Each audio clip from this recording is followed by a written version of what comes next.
கர்த்தர் அதிசயங்களை செய்கிறார். ஊழியங்கள் வழங்கும் ஜீவ வார்த்தை. இந்த நாளிலும் கர்த்தருடைய ஊழியக்காரன் உங்களை வாழ்த்துகிறேன். புதிய நாள், இந்த மாதம் புதிய மாதம், டிசம்பர் மாதம். நம்முடைய ஆண்டவர் இந்த பூமியிலே மனுஷ சாயல் பிறந்த ஒரு மாதம். அவருடைய பண்டிகை நாட்களை கொண்டாடுகிற ஒரு மாதம்.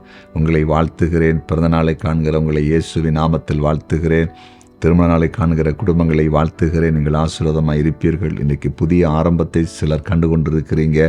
பல மாதங்களாய், பல வருடங்களாய்ப்பட்ட பிரயாசத்தின் பலனை நீங்கள் இந்த நாளில் அனுபவிக்கிற ஒரு நாளாய், அதாவது புதிய காரியங்களை காண்கிற நாளாய் அனைவருக்கு இருக்கிறது. புதிய ஆரம்பங்கள் இன்றைக்கு உண்டாயிருக்கிறது. அது ஆசீர்வாதமாக இருக்கும். கர்த்தர் உங்களை மேன்மைப்படுத்துவார். இன்றைக்கு ஜீவார்த்தைக்கான வசனம் மத்தேயு சுவிசேஷம் 3வது அதிகாரம் 12வது வசனம். தூற்றுக்கூடை அவர் கையில் இருக்கிறது. அவர் தமது களத்தை நன்றாய் விளக்கி தமது கோதுமையை களஞ்சியத்தில் சேர்ப்பார். பதரையோ அவியாத அக்கினினால் சுட்டரிப்பார் என்றான்.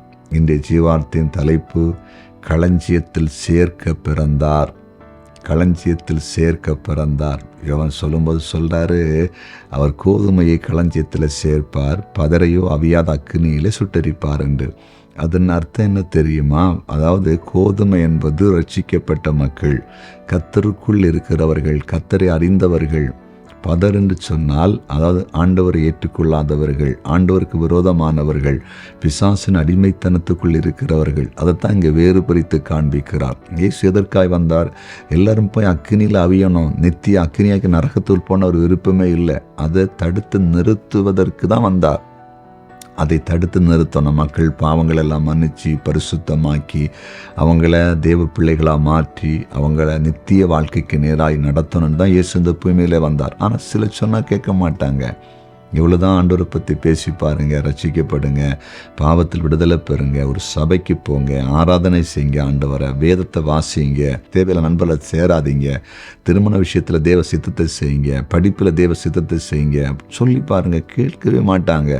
தன்னுடைய விருப்பப்படி எல்லாம் செய்து கர்த்தருடைய கோபாக்கனைக்கு ஆளாகி கடைசியில் மரணத்துக்கு பிறகு நியாய தீர்ப்பு நாளில் அவங்க நரகத்தை சுதந்திரிச்சிருவாங்க.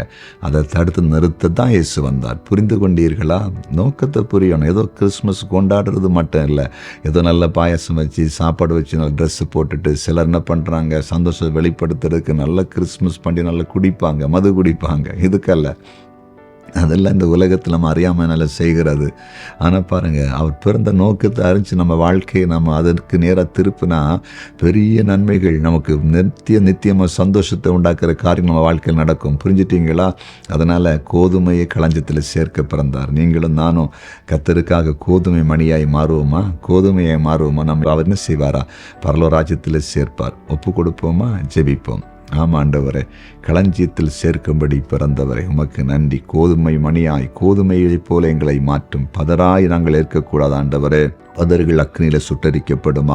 யாரெல்லாம் இந்த மனம் திரும்பாமல் இருக்கிறாங்களோ, யாரெல்லாம் ரட்சிக்கப்படாமல் இருக்கிறாங்களோ, யாரெல்லாம் கர்த்தருக்குள் வராமல் இருக்கிறாங்களோ, உம்முடைய பிள்ளைகளை இயேசுவே நீர் பிறந்த நோக்கத்தை அறிய வைத்து அவர்களை ரட்சிக்கும்படியாக ஜெபிக்கிறேன். ஒவ்வொரு வீட்டிலும் சமாதானம் இருக்கட்டும், ஒவ்வொரு குடும்பத்திலும் சமாதானம் இருக்கட்டும் ஆண்டவரே. நெருக்கடிகள், வியாதிகள், போராட்டங்கள் விலகணும். வீட்டில் இருக்கிற பிசாசின் போராட்டங்கள் இயேசுவின் நாமத்தில் உம்முடைய பிள்ளைகளை விட்டு அகன்று போவதாக. பிரிவினைகள், குழப்பம், சண்டை, தற்கொலை எண்ணங்களை கர்த்தர் விலக்கி போடும்படியாய் ஜெபிக்கிறேன். நீர் அப்படி செய்கிறேன். நன்றி. இப்பொழுது எங்கள் ஜெபத்தை கேட்டீர், அதற்காய் ஸ்தோத்திரம் ஆண்டவரே.